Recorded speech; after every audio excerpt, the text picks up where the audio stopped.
뉴스 브리핑. 도널드 트럼프 대통령은 어제 플로리다, 조지아, 사우스캐롤라이나 해안에서 향후 10년간 석유 시추 금지령을 연장하는 행정명령에 서명했습니다. 이 명령은 2022년에 만료되는 멕시코 동부 연안 시추 유예 기간을 2032년 6월 30일까지 10년간 더 늘리고 시추 금지 지역도 대서양 연안까지 확대하는 것입니다. 정치 전문지 팔리티코는 석유업계가 현재 내려져 있는 시추 금지령이 끝나는 대로 멕시코 동부만 시추를 개방해달라고 트럼프 행정부에 적극적인 로비를 벌여왔는데, 플로리다 주민들은 2010년 BP의 가스 유출 사고 당시 피해를 크게 입으면서 시추 시설 개방을 반대하고 있다고 보도했습니다. 브래드 래펜스퍼거 조지아주 국무장관은 지난 6월 예비선거에서 100개 카운티에 걸쳐 약 1000명의 조지아 유권자가 2번 투표한 혐의로 조사받고 있다고 어제 발표했습니다. 이들은 부재자 투표를 우편으로 하고 선거일에 현장 투표소에 나와 또다시 투표한 이중투표 혐의를 받고 있는데요. 이는 중범죄에 해당해 최고 10년형 또는 10만 달러 이하의 벌금형을 받게 됩니다. 조지아주는 지난 예비선거에서 부재자 투표를 신청했던 유권자들 중 15만 명이 투표용지를 받지 못했다거나 마음이 바뀌었다는 이유로 투표소에 나와 현장 투표를 한 것으로 알려졌습니다. AP통신은 올해 대통령 선거 핵심 경합주에서 무효로 처리되는 우편 투표 수가 2016년 대선 때보다 3배까지 늘어날 수 있다고 분석 보도했습니다. 구체적으로 애리조나, 플로리다, 미시간 등 7개 격전지에서 18만 5천 명에서 29만 2천 명의 우편 투표 무효표가 나올 수 있을 것으로 예측했는데요. 이는 2016년 대선 때 나온 무효표 8만 7천 개보다 최대 3배 이상 많은 것입니다. AP통신은 22개 주에서 올해 우편 투표 비율이 거의 절반이나 그 이상으로 올라갈 것이 예상된다면서 특별히 경합주에서는 무효표가 결과에 영향을 줄 수도 있다고 지적했습니다. 옥스퍼드 대학과 함께 코로나19 백신을 개발 중인 영국 제약사 아스트라제네카가 돌연 임상시험을 중단했습니다. 세계적으로 임상 3상 시험이 진행 중인 코로나19 백신 후보 중에서 시험이 중단된 사례는 이번이 처음입니다. 아스트라제네카는 성명을 통해 이번 중단 조치에 대해 임상시험에서 설명되지 않을 수 있는 질환이 발견되고 조사가 이루어질 때 취해지는 통상적인 조치라고 설명했습니다. 뉴욕타임스는 부작용이 발생한 사람은 이상 임상시험 참가자로 해당 질환은 염증성 증후군인 횡단성 척수염이라고 전했습니다. 연방 상원 다수당 원내 총무인 미치 매코넬 의원은 오는 목요일 상원 표결에 붙일 것이라며 어제 새로운 코로나 바이러스 구제안을 공개했는데요. 이번 구제 패키지는 연방 지원으로 약 3천억 달러를 지출하는 내용이 담겼다고 박스뉴스가 보도했습니다. 매코넬 의원이 군사를 뺀 패키지라고 말한 이번 법안에는 올해 말까지 주당 300달러의 추가 실업급여를 주고 2차 PPP 학교와 대학에 대한 지원금으로 1,050억 달러, 그리고 코로나19와 관련한 소송을 제한하는 책임보호 계획 등이 포함됐습니다. 하지만 이번 법안은 블룸버그 통신이나 더 힐이 예상했던 5천억 달러보다 더 적은 것이어서 민주당으로서는 수용할 수 없는 입장인데요. 공화당과 민주당 간의 경기 부양책 협상이 또다시 평행선을 달리게 될 전망입니다. 미국 세관국경보호국은 중국 신장에서 강제노동으로 생산됐다는 의혹을 받고 있는 면화 및 토마토 제품 수입을 차단하는 명령을 준비하고 있다고 로이터 통신이 보도했습니다. 로이터 통신은 세관국경보호국 대변인의 말을 인용해 당초 화요일로 예상됐던 이번 조치가 이번 주 후반으로 연기됐다고 전했습니다. 이번 조치로 미국과 중국 간의 긴장은 더욱 고조될 전망입니다. 이번 조치는 신장의 위구르 무슬림들이 수용소에 감금돼 있고 이들의 강제 노역으로 상품이 생산되고 있다는 의혹이 제기된 데 따른 것인데요. 중국 정부는 위구르족에 대한 학대를 부인하며 이 수용소가 직업훈련소라고 주장하고 있습니다. 세월호 영화 크로스로드를 만들었던 닐 조지 감독이 제작한 난민 영화 레스트 메모리가 올해 모어하우스 대학 인권영화제에서 상영됩니다. 단편 영화 레스트 메모리는 단연간 한국 사회의 인권 문제에 관해 다뤄온 닐 조지 감독의 다큐 프로젝트 Our Journey의 일부인데요. 제주도에 난민 입국을 시도하려다 목숨을 잃은 젊은 예멘 챔피언의 이야기를 다룹니다. 모어하우스 인권영화제는 오는 24일부터 26일까지 사흘간 열리는데요. 코로나19로 인해 올해 영화제는 온라인 상영으로 진행됩니다. 미국과 한국에서 북한에 억류 중인 한국인 6명에 대한 관심과 조속한 석방을 촉구하는 온라인 청원운동이 벌어지고 있어 주목됩니다. Change.org의 Save Six Koreans가 올린 청원에는 북한의 인권 문제와 한국인 6명의 존엄이 남북관계 유지를 위한 대가로 억제될 수 없다면서 이들에 대한 송환 노력을 한국 정부에 촉구했습니다. 청와대 국민청원 게시판에도 이들의 송환을 촉구하는 청원이 올려졌는데요. 지난 3일 마감되기까지 총 8만 8천여 명이 서명했습니다. 서울대 의대 학생회는 재학생 884명을 대상으로 동맹휴학과 의사국가고시 응시를 거부하는 데 대한 내부 설문조사를 벌여 총 745명이 응답했는데요. 그 결과 70.5%가 현 시점에서 단체 행동을 지속하지 않았으면 좋겠다고 답했습니다. 특히 올해 의사국시를 치러야 하는 본과 4학년생의 81%가 단체 행동 지속을 반대해 눈길을 이끌었습니다. 이런 설문조사 결과에도 불구하고 학생회는 아직 공식 입장을 내지는 않고 있는데요. 이광웅 서울대 병원 교수 비대위원장은 아직 일부 전공의가 복귀하지 않은 데에는 의대생 국시 문제가 남아있기 때문이라며 현 시점에서 의대생들의 국시 응시 여부 및 동맹 휴학에 대한 퇴로를 열어주어야 사태의 핵심고리가 풀린다고 할 수 있다고 말했습니다. 성범죄 및 아동학대 등 강력사건 범죄자 신상을 임의로 공개하는 웹사이트 디지털 교도소에 한 가톨릭대 의대 교수의 개인정보가 노출돼 억울한 피해를 본 것으로 드러나 논란이 커지고 있습니다. 이 사이트에는 해당 교수가 성착취 동영상을 구매하려 했다는 내용의 텔레그램 캡처 사진도 올라왔다고 하는데요. 경찰이 지난 한 달여간 수사한 결과 사실이 아닌 것으로 밝혀졌습니다. 경찰은 지난 7월부터 디지털 교도소 운영자 및 조력자 검거를 위한 수사를 벌이고 있는데요. 경찰청은 운영자 신병을 확보하기 위해 인터폴에 수사 협조를 요청 중이라고 밝혔습니다. 경험과 실적이 증명하는 김효지 부동산 전문인. 절세의 지혜를 나눠드립니다. 이상회계법인. 당신의 편에서 보험사를 상대해주는 제이슨 문 손해사정사. 학자금과 대학 입시 상담은 AGM 인스티튜트. 안녕하십니까, 홍성구 기자입니다. 오늘은 조지아 얘기를 좀 하려고 합니다. 조지아주에서 아주 청천벽력 같은 소식이 어제 전해졌는데요. 1000명이 지금 조사를 받고 있다. 유권자 1000명이 조사를 받고 있습니다. 뭐냐면 이중 투표를 했다라는 혐의입니다. 그러니까 우편 투표로 먼저 투표를 하고 부재자 투표죠. 먼저 해놓고 그리고 또 선거 당일날 가가지고 현장에서 또 투표소에서 투표를 했다는 겁니다. 이렇게 두 번 투표한 사람이 1000명 정도 나왔다는데 나온 지역도 100개 카운티에서 나왔습니다. 조지아주가요 159개 카운티가 있으니까 그중에 100개 카운티면 절반이 넘는 지역에서 한 거의 60%가 넘는 지역에서 이런 일이 벌어졌다는 겁니다. 그러면 굉장히 많은 사람들이 좀 뭔가 공감대가 있거나 이상한 좀 뭔가 통하는 부분이 있어서 그렇게 한 것인가라는 의심이 들 수도 있는 것 같은데 어쨌든 간에요.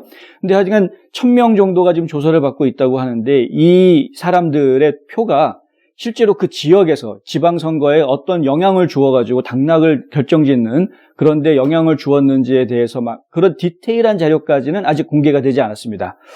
저희가 볼 때는 100개 카운티에서 1000명이면 어림잡아서 한 개 카운티에서 10명 정도, 많아야 20명, 30명 정도라고 친다면 당락에 영향을 주는 표는 절대 아닐 것이다 이렇게 생각은 하지만요. 하지만 어쨌든 간에 이 이중투표를 했다라는 이 무모한 유권자들이 있다는 거, 그것도 한두 명도 아니고 1000명이나 됐다는 거 상당히 놀라운 일인 건 사실입니다. 요번에 부재자 투표 신청을 하고 현장에 나와서 투표한 분이 15만 명이나 된답니다. 그것도 상당히 놀라운 이야기인데요. 이게 무슨 얘기냐면 부재자 투표 신청을 하면 그러면은 투표 용지가 집으로 와야 되는데 안 왔다는 겁니다. 안 와가지고 어쩔 수 없이 투표소에 현장 그냥 투표를 하러 나왔다. 이렇게 이야기하는 분들이 있는 거고요. 그게 퍼센테이지가 얼마나 되는지는 모르겠습니다만 또 투표 용지를 받긴 받았는데 시간을 놓쳤다거나, 아니면은 또 마음이 바뀌어서, 이거 우편으로 하는 거 불안하니까 현장에 나가서 해야지 하고 마음을 바꿔먹고 현장에 나가서 투표한 분들도 있다는 겁니다. 그러니까 우편 투표 신청을 했다고 해서 100% 다 우편 투표를 하리라는 보장이 없다라는 거는 요번에 이제 확인이 된 셈입니다. 무려 15만 명이 그렇게 말을 번복했다고 하는 거니까요.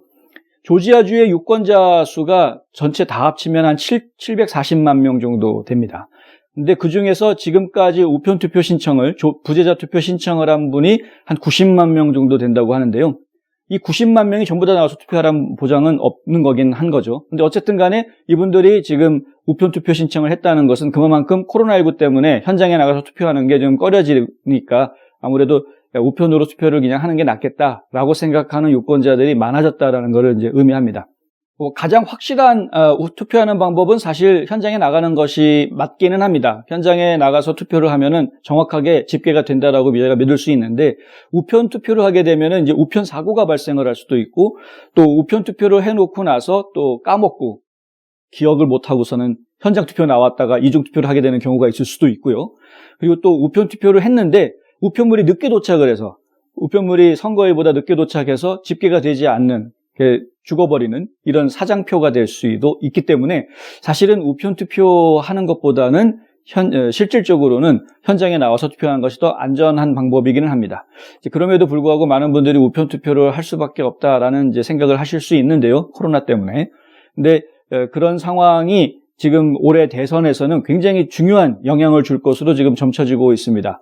특히 이번에 이중 투표한 사람 1000명 나왔다라는 숫자상으로 봐서는 깜짝 놀랄 것 같지만은 사실은 조지아 주 유권자 전체 740만 명 중에 1000명이라는 숫자는 굉장히 작은 숫자이기 때문에 당락에 영향을 주는 정도의 그런 영향은 없기는 하겠습니다만은. 근데 어쨌든 전국적으로 특히 경합이 벌어지고 있는 이게 민주당이 될지 공화당이 될지 알 수 없는 경합이 벌어지고 있는 그런 주 지역에서 특별히 이런 우편 투표에 대한 신청이 많이 늘어나고 있다는 점, 이런 점들이 지금 선거를 굉장히 불안하게 만들고 있는 그런 요소로 작용을 하고 있습니다. 이 부분은 저희가 계속해서 지켜봐야 할 부분인 것 같고요. 그리고 또 우편 투표가 안전하게 진행이 될 수 있도록 많은 유권자들이 관심 갖고 관계 당국에 계속해서 이야기를 해줘야 될 부분인 것 같습니다. 이중 투표하면은요, 이거 굉장히 큰 범죄입니다. 중범죄로 처리가 됩니다. 이 선거법 위반 중에서도 중범죄에 해당하는데요. 10년 이하의 징역 혹은 10만 불 이하의 벌금 낼 수 있습니다. 벌금 얼마 나올지 알 수가 없는데 굉장히 큰 액수가 나올 수 있습니다. 몇만 불 벌금 내실 수 있어요. 그리고 징역을 산다. 그러면 또 몇 년 살 수 있습니다. 이거 굉장히 중한 범죄니까요. 절대 이중 투표는 하시면 안 되겠습니다. 그리고요, 우편 투표를 하시던 현장에서 투표를 하시던 어쨌든 투표는 반드시 하셔야 되겠습니다. 한 곳에서 시작되는 안정된 미래, 선우앤선우 종합보험. 30년 손맛 케이터링의 명가 참사랑. 미치 맥코넬 상원의원이 드디어 경기부양 법안의 윤곽을 드러냈습니다. 이제 진짜 정식으로 내놓은 건데요. 많은 분들이 좀 실망할 것 같습니다. 당초에 1조 달러 규모의 경기부양법안이 상원에서 통과될 거다라고 이야기를 했었는데 그것도 적다고 민주당에서는 난리를 쳤는데 근데 오히려 더 깎여가지고요. 5천억 불 정도 나오지 않을까라고 많은 사람들이 예측을 했는데 그거보다 더 낮은 3천억 불 규모밖에는 나오지 않았습니다. 지금 이제 주당 300달러의 실업급여를 연말까지 지원해주자라는 내용하고 2차 PPP를 진행하자라는 것, 그 다음에 학교들의 코로나 지원 예산으로 1,050억 불을 지원하겠다라는, 그게 다입니다. 지금 지방정부를 지원하기 위해서 9,150억 불 예산을 잡았던 민주당 측의 제안은 아예 그냥 백지화, 무시돼 버렸고요. 우리 많은 분들이 기다리고 있는 2차 현금 지원금, 납세자 한 명한테 1,200불, 부양가족에게 500불씩 준다고 이야기했던 그 현금 지원 체크도 물 건너간 얘기가 지금 돼버린 상황인데요. 상당히 실망스러운데, 지금 공화당에서 왜 이런 협상하지 말자라는 얘기처럼 보이는 이 적은 금액을 왜 제시하고 있는 것인지 지금 의아해할 수밖에 없는 그런 상황이 돼버렸습니다. 협상 안 하자는 얘기처럼 보이잖아요. 근데 실제로 공화당에서는요, 예전부터 이 정부 부채, 미국 정부가 지고 있는 부채의 규모가 너무 늘어나는 것에 대한 굉장한 반감을 가지고 있습니다.